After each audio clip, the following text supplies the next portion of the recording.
J'ai reçu un message de détresse, un SOS, de la part d'un abonné de cette chaîne YouTube suite à son épilation des parties intimes. On en parle?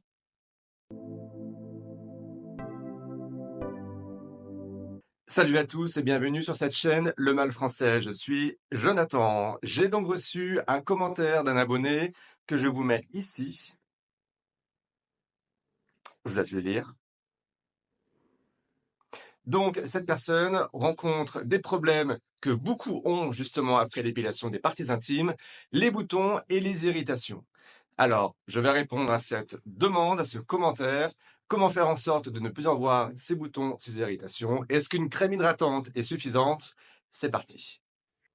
Alors déjà, il faut comprendre pourquoi on se gratte après une épilation, quelle que soit la zone qui a été épilée. Alors, il faut savoir qu'avec l'épilation ou même le rasage, donc que tu utilises une crème hydratante ou un rasoir ou une tondeuse sans sabot, tu enlèves non seulement les poils, mais aussi une fine couche de peau.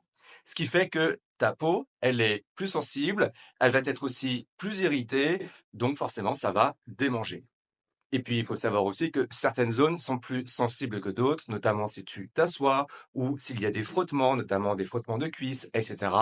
Forcément, ça va augmenter la sensibilité et donc les démangeaisons. Par exemple, est-ce que tu t'es déjà gratté? Est-ce que tu as déjà senti des démangeaisons quand tu t'es épilé le torse?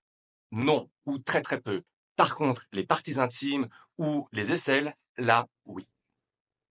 Un autre élément est aussi très important, le produit avec lequel tu vas te raser ou t'épiler. Je sais, il y a beaucoup de mecs qui n'utilisent aucun produit. Et là, pour le coup, tu augmentes les risques de démangeaison. S'épiler ou se raser, c'est donc très très bien, mais tu dois appliquer une routine après l'épilation. La première chose à faire quand tu as fini le travail, c'est de passer une crème hydratante très légère et non parfumée, qui ne contient donc pas d'alcool ou d'huile essentielle.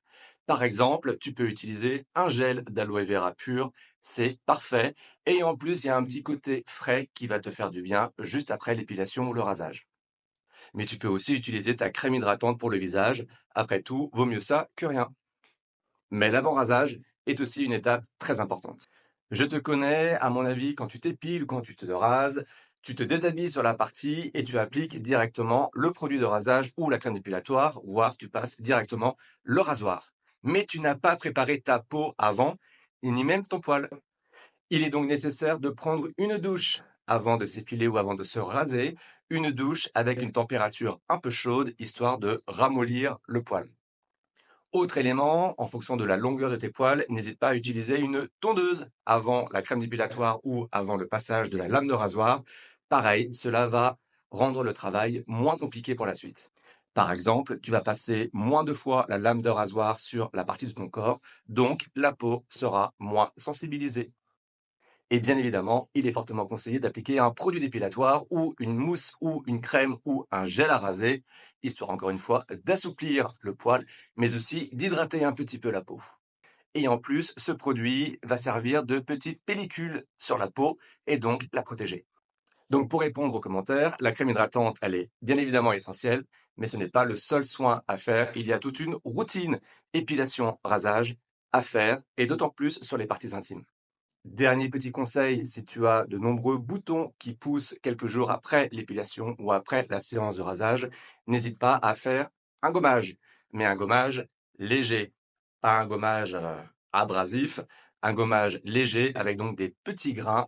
Pareil, ça va permettre au poil de mieux sortir et donc d'éviter tous ces petits boutons.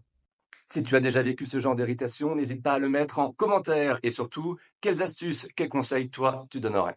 Bien entendu, ça va intéresser tous les mecs qui regardent cette vidéo, puisque qui n'a pas eu de boutons ou de démangeaisons?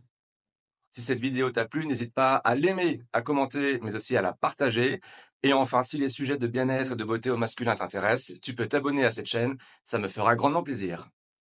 Et puis si tu as envie d'en savoir un petit peu plus sur moi, tu peux me suivre sur Instagram, le mal français. À très vite pour une nouvelle vidéo. Ciao!